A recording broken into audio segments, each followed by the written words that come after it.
learning a few secrets, aren't we? The Pertec Australian legends, some great old cars, wonderful drivers, aren't they? And some great memories. Aaron Noonan and Mark Larkham. Matty, this is fantastic. And Larko, have a look at these two cars. This is Pete Gagan's Super Falcon, Alan Moffat's Trans Am Mustang, being driven by Chris and Dan Bowden. Of course, the Bowden family have restored and kept so many of these fantastic cars. But back in 1972 at Easter at Bathurst, these two very cars, these are not replicas, they are the legit car.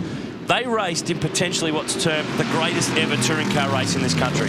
Yeah, look, mate, I mean, I don't know if I can really add much in terms of words. Aaron and I sit and look at these pictures like the rest of the blokes like me in Australia probably are this morning, and I really don't have to say much. But these are iconic cars, and the thing that's special to me, the Bowdens have done a fantastic job of restoring a lot of these cars.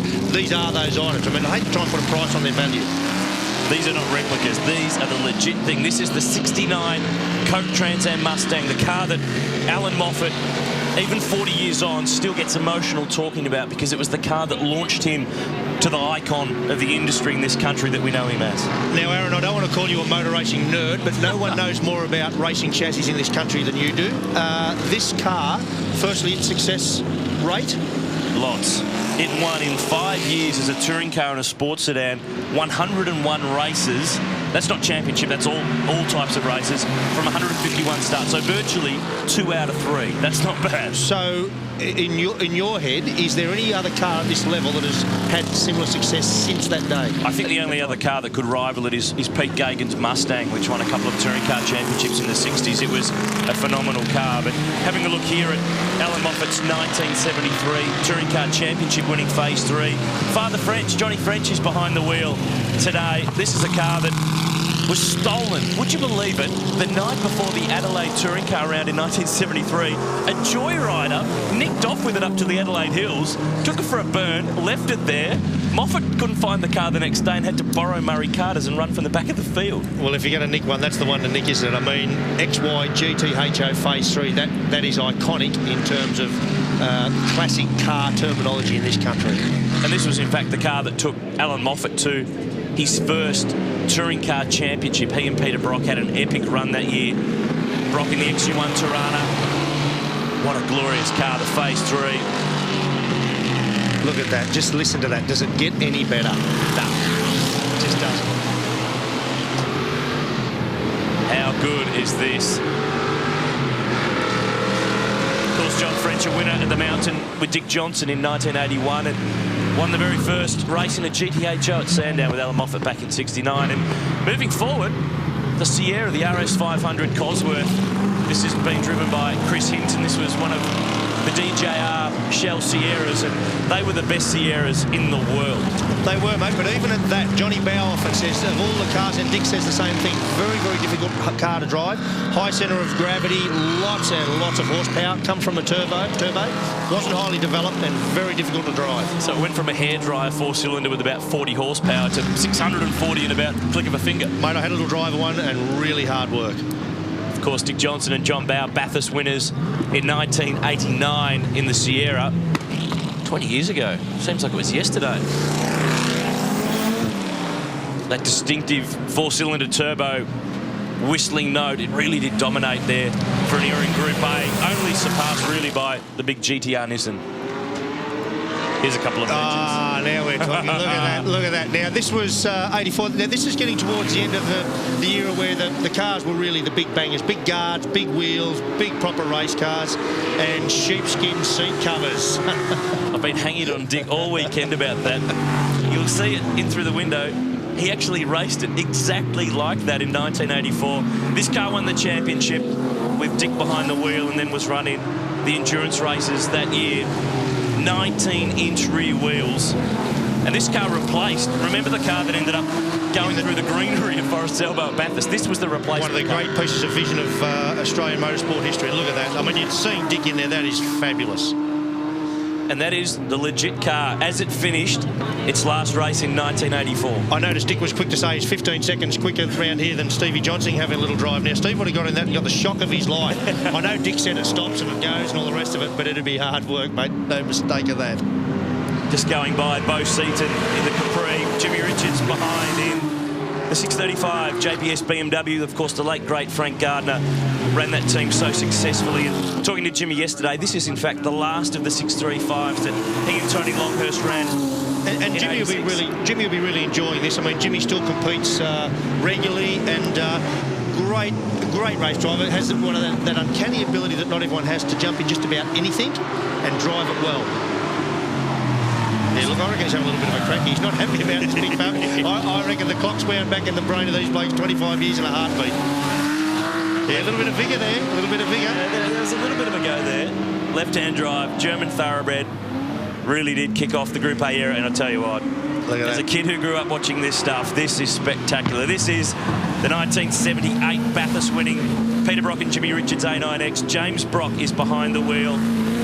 31 years on. I tell you what, this is special, this car. Not only being a Bathurst winner, which is special in itself, it won the Triple Crown. It won the Touring Car Championship, Sandown and Bathurst in the 1 year. And fast forward to 2009, and Will Davison and Garth Tander had the same opportunity to win the 2 Enduros and the championship in the 1 year. It's only been done by 2 men on 3 occasions. And there's one of the cars that did it. Now, Aaron, we'll talk about a little story yesterday. I recall Brock in 79 having a crack at the lap record and getting it on the last lap. But this isn't the car. No, he did that in 79. This was the 78 car, which he did try it, though. He tried for the lap record, got balked by an Alpha across the top of the mountain, put it in the memory bank and went back 12 months later and sorted it out. Now, having driven that place, I can't even get in perspective how you'd possibly achieve a lap record on the last. I mean, your car's had it. Outstanding achievement. Of course, Brock won the championship narrowly over Bobby Morris in 78. The roles were reversed the next year.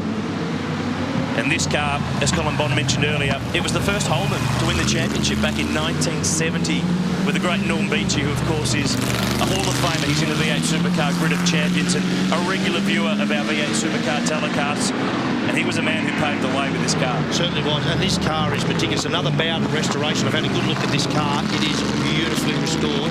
The detail, back to its original authenticity, is there in every piece. It's just magnificent. And this was Norm's answer, really, to the Trans Am Mustangs and the Camaros and the American muscle cars. He decided, well, I'm going to go to local, built up this 350 cubic inch, 550 horsepower GDS 350 Monaro, and it really became an iconic car, and muscle car fans Australia-wide absolutely love this car, and it's been restored to fantastic condition. Listen to that.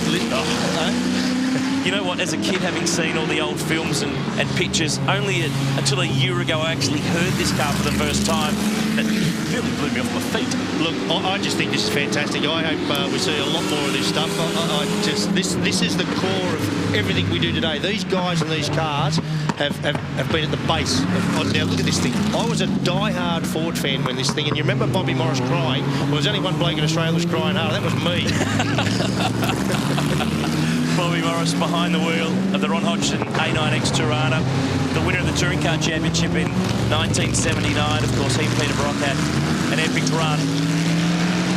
Ron Hodgson, such a strong supporter of Bob's career, and they won Bathurst in 76 in the L34 Tirana, but they were a privateer team taking on Peter Brock and the factory Holden dealer team. Yeah, they did a wonderful job. They did do a great job, but this was a great car. A lot of work. I mean, this is when the manufacturers took their racing really, really serious. A lot of in-house development. These were specially built for racing, these things.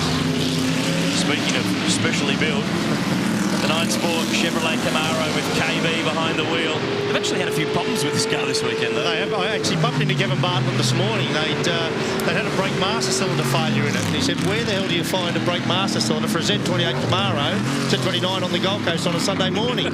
Bingo, he got a call, they found it, and look at that thing. You barely fit 2 cars in the screen there. Look at that. Look at that. 2-time pole-sitting car at Bathurst in 80 and 81 with KB at the helm. Didn't get a result in the great race, but it's a car that everybody remembers. Probably remembers more for it being a Channel 6 Camaro than a 9 Camaro upside down in 82. Absolutely, and I've got to say, I really like the bloke driving it. I mean, Kevin Bartlett's one of those drivers. He can jump in just about anything. He's driven and been very successful in open wheelers, but he's sort of the gentleman's racer. He knows his race cars, knows racing, understands it, mechanical sympathy for the car, great all-rounder. Used to have the odd blue with cams about drum brakes and disc brakes. You'd imagine in that era between him and Alan Moffat, old Cairns boys would have been busy. The photos were kept up down in Camberwell in Melbourne. But what a ripper car. He battled Brock in the Touring Car Championship in 1980. But the great goal was winning the great race at Bathurst. Considering this is an American muscle car, it's still looked upon very fondly by the Australian racing public. I reckon he's battling a left front disc wobble there as well. But I mean, remembering a lot of these cars back then, street circuit racing wasn't the thing. So these are big speeds. These guys have got to pull these big heavy cars up to little second gear corners. I mean, this is hard work for these cars, even at this speed. Oh yeah, look at that. The wobble. You'll see Bond's name there. He drove with Kevin in '82 at Bathurst, and there's Bo Seaton in the Capri. A few little dramas there that they're going to put it back into pit lane, but that's, again, we should point out, these are all the original cars. There's no replicas, there's no recreations. They are the real deal. Well, credit to all of these people that own these cars, because, and Bowden's in particular, because a lot of this stuff in the world sits in museums and never gets raced. These are the real cars. They've been prepared to run them, bring them out on the track, and I think they should be applauded for doing such. And you and I discussed this over the course of the weekend. You can't put a dollar price on this. It's pretty much priceless. No, people talk about $1 million each, but I mean, they're just irreplaceable, these cars. And as you can see, there's not 100 of them like in Europe. There's only a handful of these cars in this country that are stepping stones to where we are today. And that's exactly what that man there, Dick Johnson, said. This was the start of what we enjoy now as the V8 Supercar Championship Series. Don't forget, we're running the Touring Car Championship, or the V8 Supercar Series, for the 50th time. I mean, that's one of the longest running touring car championships in the world, and this man, Jimmy Richards, has formed such a successful and special part of that.